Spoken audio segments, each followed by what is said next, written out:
தியானத்துக்கு ஆரம்பமாக நாம் ஜெபிக்கலாம். கர்த்தாவே, சுத்த இருதயத்தை எங்களை சிருஷ்டியும், நிலைவரமான ஆவியை எங்கள் உள்ளத்திலே புதுப்பியும். உமது சமூகத்தை விட்டு எங்களை தள்ளாமலிரும், உற்சாகமான ஆவி எங்களை தாங்கும்படி செய்யும். ஆமென். சுதந்திரம் என்ற தலைப்பிலே கர்த்தருடைய வேதத்திலிருந்து ஒரு சில காரியங்களை சில மனச்சுளிகள் நாம் தியானிக்கலாம். ஆதியாகமம் 17ஆம் அதிகாரம் 8ஆம் வசனத்திலே, நீ பரதேசியாய் தங்கி வருகிற கானான் தேசம் முழுவதையும் உனக்கு பின்வரும் உன் சந்ததிக்கும் நித்திய சுதந்திரமாக கொடுத்து நான் அவர்களுக்கு தேவனாயிருப்பேன் என்று சொல்லி ஆபிரகாமுக்கு ஆண்டவராகிய கர்த்தர் வாக்குத்தத்தம் பண்ணினதை நாம் பார்க்கிறோம். சுதந்திரம் என்பது என்ன?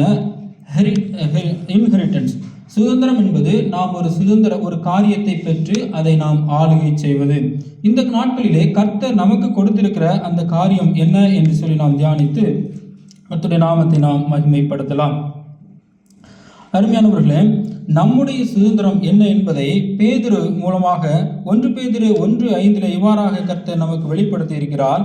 கடைசி காலத்திலே வெளிப்பட ஆயத்தமாக்கப்பட்டிருக்கிற ரட்சிப்புக்கு ஏதுவாக விசுவாசத்தை கொண்டு தேவனுடைய பலத்தினாலே காக்கப்பட்டிருக்கிற உங்களுக்கு அந்த சுதந்திரம் பரலோகத்திலே வைக்கப்பட்டிருக்கிறது என்று சொல்லி, அன்று இஸ்ரவேல் ஜனங்களுக்கு ஆபிரகாமுக்கு கொடுத்த வாக்குத்தத்தம் எகிப்திலிருந்து கானான் தேசத்திற்கு இஸ்ரவேல் ஜனங்களை அழைத்து வருவதன் மூலம் நிறைவேறியது. இன்று நமக்கு கொடுக்கப்பட்டிருக்கிறதான இந்த சுதந்திரம் பூமியாகிய இந்த எகிப்து என்னும் இருப்பு காலவாயிலிருந்து கானான் என்னும் புதிய எருசலேமாகிய பரலோகத்திலே நம்மை கொண்டு சேர்ப்பதிலே இருக்கிறது.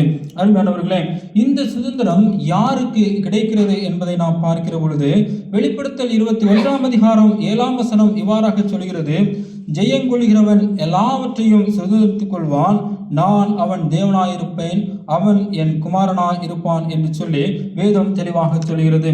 ஜெயம் கொள்கிறவர்களுக்கு இந்த சுதந்திரம் கிடைக்கிறது.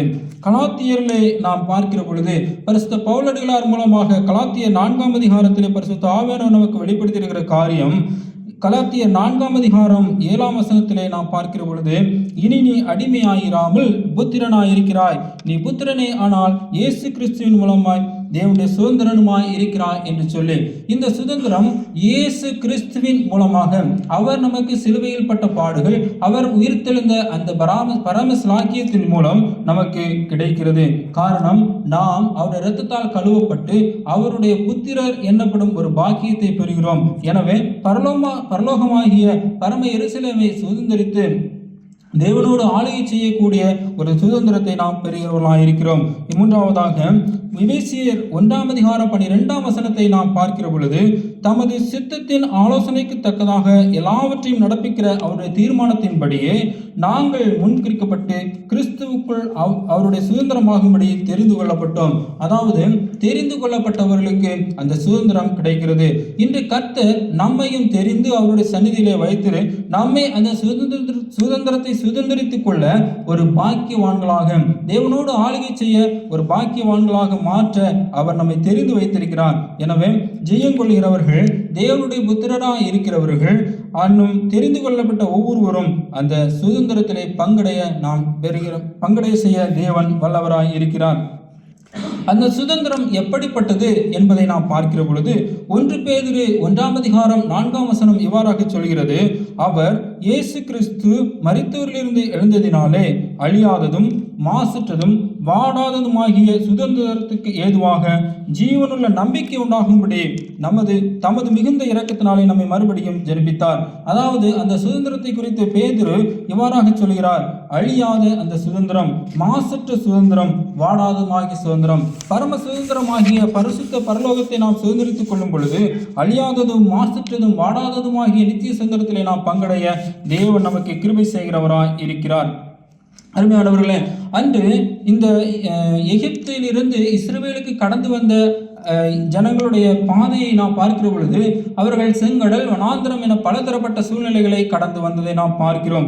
இன்று இந்த பூமியிலிருந்து பரமக்கானாகிய பரலோகத்துக்கு செல்கிற நம்முடைய பாதை எப்படிப்பட்டது என்பதை நாம் உய்தாராய வேண்டும். இடுக்கமும் நெருக்கமான பாதைகளிலே நாம் பயணித்து தேவனோடு அவருடைய சந்நிதியிலே சேரும் ஸ்லாக்கியத்தை பெறுகிறவர்களாய் நாம் காணப்பட வேண்டியது அவசியமாய் இருக்கிறது.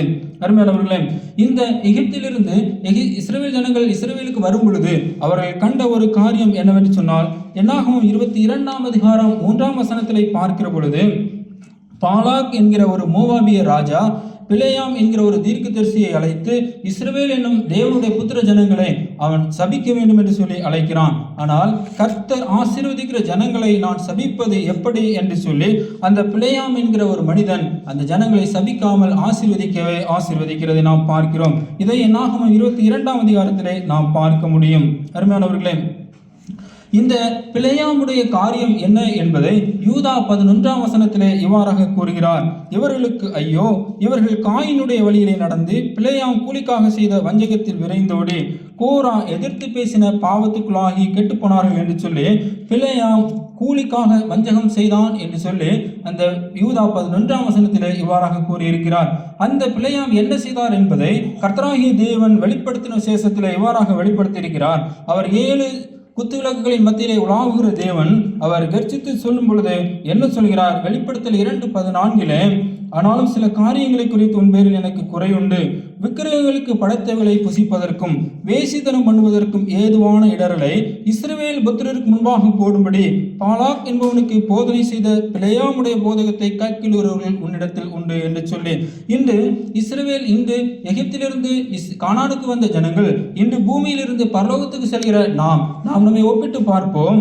நாம் இந்த பாலாக் என்பவனுக்கு பிலேயாம் என்பவன் கொடுக்கிற ஆலோசனை என்ன? தேவன் இந்த ஜனங்களை சபிக்க விடவில்லை. ஒரு காரியம் செய்தால் இவர்களை தேவனுடைய கோபத்திற்கு ஏதுவாக மாற்றிவிட முடியும். 1, விக்கிரகங்களுக்கு படைத்தவைகளை அவர்கள் புசிக்க வேண்டும். 2, அவர்கள் வேசித்தனம் பண்ண வேண்டும் என்று சொல்லி, அருமையானவர்களே, இந்த வேதத்திலே வேசித்தனம் என்பது ஏதோ நடத்தை கெட்ட ஒரு காரியத்தை மாத்திரம் அவர் குறிப்பிடவில்லை.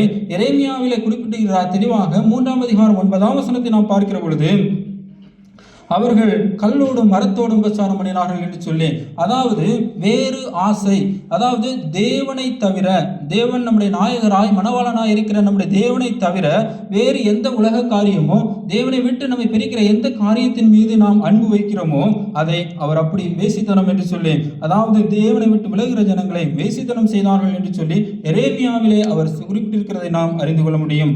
இன்று நாம் நம்மை ஒப்பிட்டு ஆராய்வோம். வேத வசனத்தின் நிழலோடு நாம் நம்மை ஒப்பிட்டு ஆராயும் பொழுது இந்த பிலேயாமுடைய காரியம், பிலேயாம் இஸ்ரவேல் ஜனங்களை இப்படி நடத்த வேண்டும் என்று பாலாக்கிற்கு கொடுத்த ஆலோசனை இன்று நமக்கு ஏதோ ஒரு வழியிலே வந்து கொண்டிருக்கிறதோ என்பதை நாம் உய்தாராய்ந்து தேவனோடு ஐக்கியப்பட வேண்டியது அவசியமாய் இருக்கிறது. அருமையானவர்களே, இன்று எத்தனையோ பாலாக் நமக்கு விரோதமாக பூமியிலே எழுப்பினாலும் நம்முடைய தேவனோடு நமக்குள்ள ஐக்கியம் நம்மை தேவனோடு நெருக்கி நிறுத்தி அவரிடத்திலிருந்து வழிவிலகி போகாதபடி காக்கும்.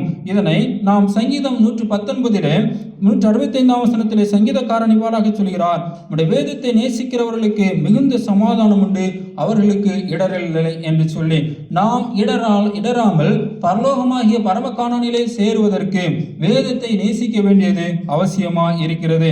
இரண்டாவதாக நீதிமொழிகள் 28:9 நீதிமொழிகள் ஆக்கியோன் இவ்வாறாக சொல்கிறான், வேதத்தை கேளாதபடிக்கு தன் ஜெபத்தை விளக்கிறவருடைய ஜெபமும் அருவருப்பானது என்று சொல்லி.